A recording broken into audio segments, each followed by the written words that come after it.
Alrighty, guys, we got a big patch for Helldivers 2. It doesn't seem so big when we look at the balancing, but there are tons of fixes and issues taking a look at, especially when it comes to ragdolling, for example. There's one right here where fixed an issue when diving on uneven terrain, so I can't wait to try this one out. With that being said, though, let's get into the patch notes reading. So we've got the overview. Let's just hop straight into the balancing. First up is the shield generator relay. Increase the lifetime from 30 to 40 seconds. They're making small tweaks on this one. Punisher Plasma. In response to popular demand, General Brush has issued an administrative order to revert the production changes made to the Punisher Plasma. Awesome. So it's going to have its old arcing behavior. But then what's also really cool is they added 2 rounds to it. So I used to play with Punisher Plasma a lot. I'm actually going to try this one out, this patch, because honestly, I think it needs maybe like 12 rounds in the mag.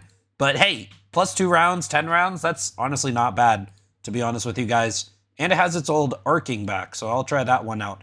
Now, this is mainly fixes, important crashes and whatnot, but then also changes to weapons, stratagems, enemies, and missions and difficulty. So, first fixed an issue where encounters would not end and enemy spawning was turned off for the rest of the mission. This was a big one for bug missions. A lot of you guys have experienced at the end of a bug mission when literally nothing's spawning, and it made the game boring. So this is honestly a huge fix.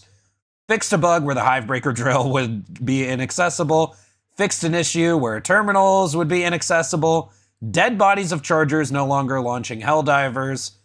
This was slightly annoying when your support weapon was under a dead charger. Supply packs are no longer used when pressing D-pad down while calling in a stratagem. Anyone who plays on controller knows about this one. QWERTY keyboard numpad bindings now save correctly after the game restarts. This next one's funny. The service technician is no longer mourning the death of her beloved goldfish Goldie and can now be interacted with again. Goldie received a dignified funeral and was laid to rest gracefully in a waste capsule ejected towards the nearest planet's atmosphere, where friction between the air and the capsule caused it to heat up, violently explode, and disintegrate. All right, that's funny. Come on. Fixed an issue so that other players can now join a lobby via quick play. Fixed an issue where the social menu was stuck on please wait democratically. Friends invite-only games can no longer be seen on the Galactic War, and they fixed an issue where uninvited friends could join. Invite-only lobbies are no longer shown in the hologram. Okay, sure. Then there were some crashes. Now, I have a question about one of these. I might ask one of the community managers. Fixed a crash on Diff 1 when approaching certain bug holes. Interesting. Fixed a potential soft lock when abandoning the mission with the squad while fighting bugs. Fixed geological survey soft locking when players joined and left the mission.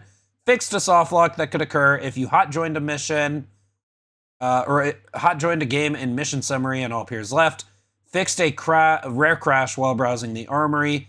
Fixed a crash that could happen when fog was destroyed. Are these talking about the mushroom plants, or is this talking about fog in general kind of crashing out the game? I'm going to ask about this one in particular.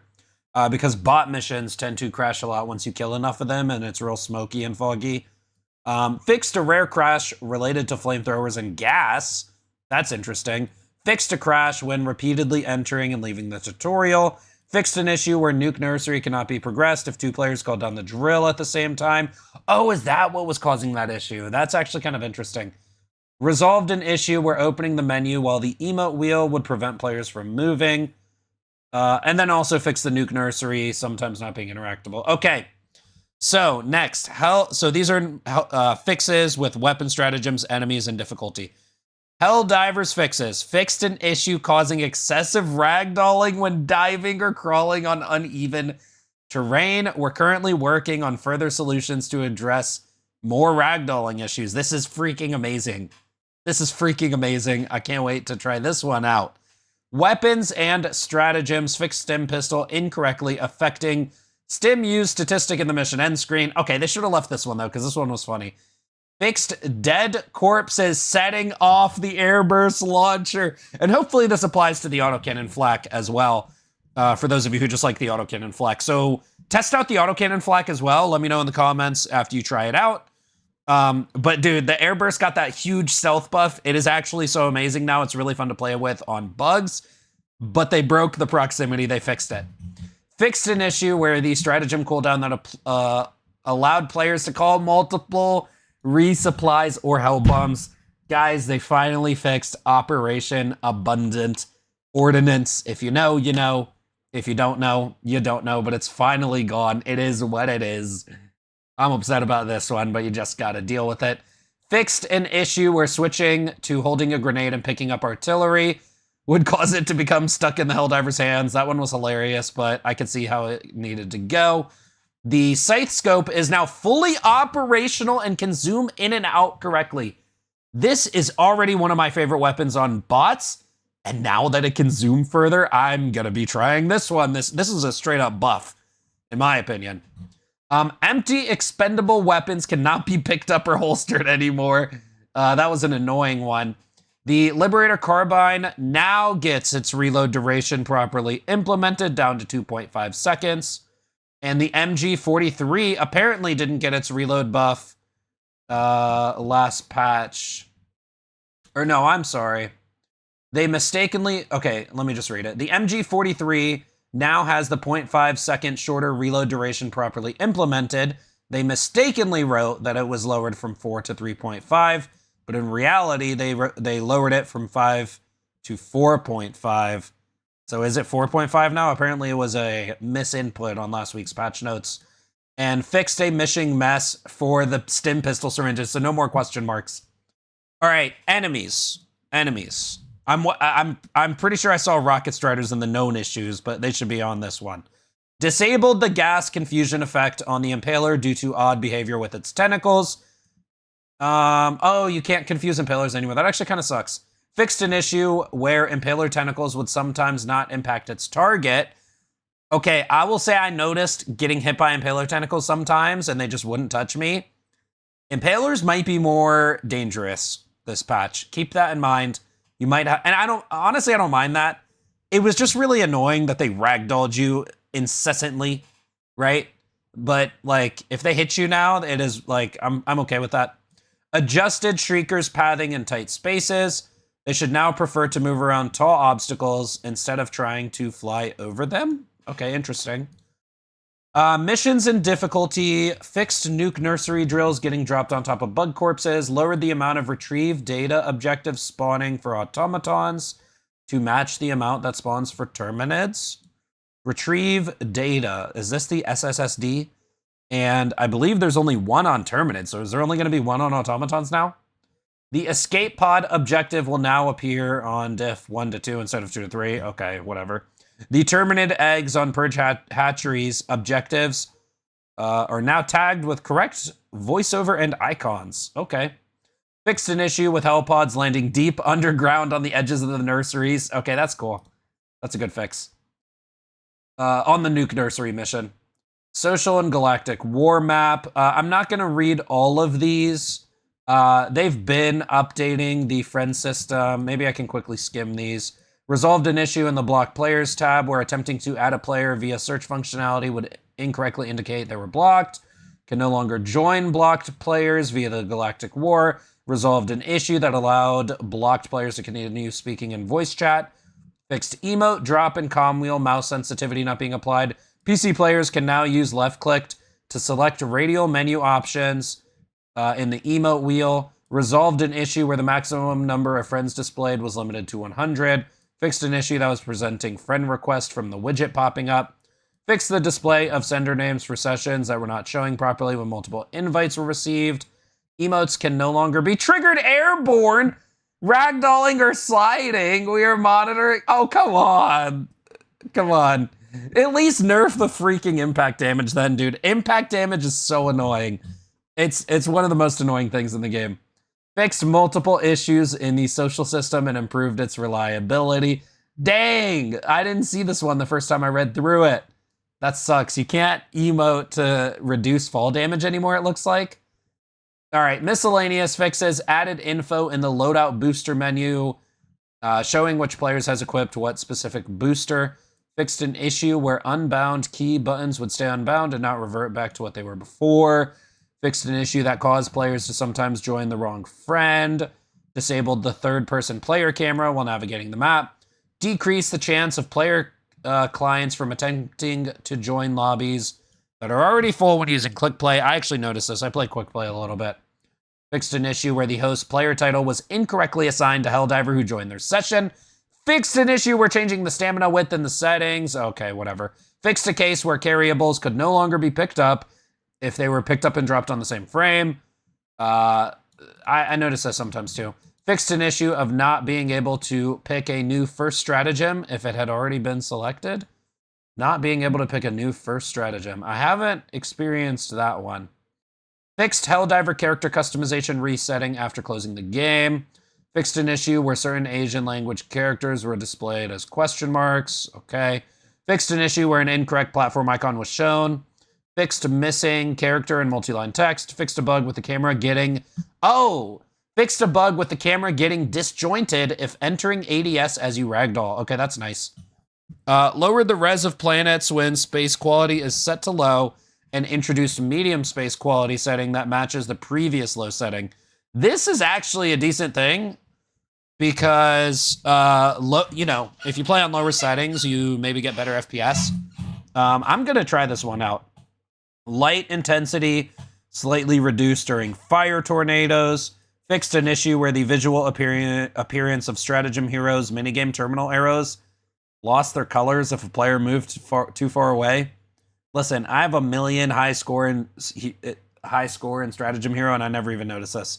Fixed dispatches sometimes showing as question marks for non-Latin language characters. Fixed an issue where encounters would still attempt to spawn even after being disabled due to reaching certain spawn limits. Fixed an issue where encounters would still attempt to spawn. Okay, that's strange. Fixed an issue where scrolling messages would move the camera. Fixed several issues related to booster descriptions. I'm curious. I'm going to read through all the booster descriptions now, by the way. Planets are now properly sorted behind effects like the aurora in the sky during the missions. Fixed an issue where the crash reporter sometimes wouldn't show up. General Brash and Jane Helldiver to award Patriotic Medal for Excellence in Patriotism to the members of the Freedom Alliance. But due to budget cuts, these brave Helldivers will receive an extra 3 seconds of R&R, which has now been used reading this note. Get back to work. Really? General Performance Optimizations. Cube Map Reflections. AUK. Rendering Performance Improvements. Okay, sure. All right, so... Man, they fixed a couple things. They fixed a couple bugs I was taking advantage of. Okay, I'm not gonna lie. I really can't be mad. I knew they were bugs. But they did also do some okay stuff in this patch. I'm also not gonna lie about that. Now, for known issues, which I'm sorry, I'm a little upsetty that this is part of the known issues, but excessive ragdolling can cause a feeling of helplessness and frustration. Note, we recognize that changes in this area have a significant impact on player experience, both positively and negatively, so we are moving forward cautiously. While we are more certain about some changes, others require further thought. These are the adjustments we are currently testing, allowing players to remain prone after ragdolling when there's no directional movement input. They should just add this, in my opinion, because if you don't, this is like an option. Enabling the use of stims while ragdolling. This is really strong. I would honestly say a less strong change would be nerfing impact damage. Bro, I can show crazy clips of when I take like 5 instances of impact damage. I should pull up the clip because I'll post the clip in the pinned comment. You can go watch it in slow motion if you want. Everybody knows impact damage in this game is crazy. Just nerf impact damage, and you wouldn't have to do this. This is like a really strong change, and I bet a lot of people want this now that they put this here. A lot of people are going to be begging for this. Also, definitely just allow us to not stand up automatically because it's just super weird. All right. Addressing situations where explosion ragdolls players from behind cover. It is so look, in this game, you get ragdolled behind cover. You know what you can do? Just stand like 4 feet behind cover. But guess what? That's so unintuitive. So honestly, and what are the main culprits of this? Like the Rocket Strider, right? Anyways, further adjustments to enemy behaviors and projectiles. Being considered prone when ragdolling on the ground. I'm not sure how that would work. And then stratagem balls bounce unpredictably off cliffs and some spots. All right, this is the one I was saying I was mad about. The reinforced Scout Strider does not telegraph its rockets, and they are investigating how they can further improve the player experience against this enemy. I will just tell you one thing you could do to this enemy that no one will be upset about. Delete it from the game. Okay, you want real feedback? Give it the normal rocket. You guys actually, when was the last time someone's complained about a rocket devastator or gunship rockets? I don't know. I don't remember. But when's the last time someone complained about rocket striders? Oh yeah, last night when I was playing the game. I should pull up that clip. It'll take me a second to hunt for it. So I'll just post it in the pinned comment. Like, dude, I have a clip of a rocket strider ragdolling me when I'm like 8 feet behind cover, like a ridiculous distance behind cover. I'm not pressed up against it. I'm like 8 meters behind it, literally. And then it ragdolls me into the ground. I take a little bit of impact damage. I roll. I take a little bit more impact damage. I roll again, more impact damage. Roll again, more impact damage. And then I hit the wall and I die. 5 impact damage and ragdolled from 8 meters behind cover. And it happens way more, like, it's not a one-off thing. So I would say they should look at nerfing impact damage before they let you use stims while ragdolling, because this would be a major change. This would honestly make like just bots way easier off rip, or at least it would turn it into a game of attrition where as long as you have stims, you're not going to die. Which it is what it is. If they want to do that, then do it. But dude, let's be real. Just nerf impact damage. All right. Medium priority. Firebomb hellpods can no longer destroy larger enemy types such as tanks. Players are unable to shoot properly while in the air using jetpack. Reinforcements may not be available for players who join a game in progress. Players can get stuck on Pelican 1's ramp during extraction. High damage weapons will not detonate hellbombs already present on the map. Players using the Microsoft IME languages are unable to type. Weapons with a charge up mechanic can fire too fast. True. All right, boys, let me know what you think in the comment section down below. I'll post that clip in the pinned comment. And just let me know what you guys think in general about this patch. There were some good changes. They fixed some bugs I loved taking advantage of. And they buffed the Plasma Punisher. And they honestly buffed the Scythe. And I'll try out the Shield Relay. You guys already know. But I'll see you guys in the next one. I'm out.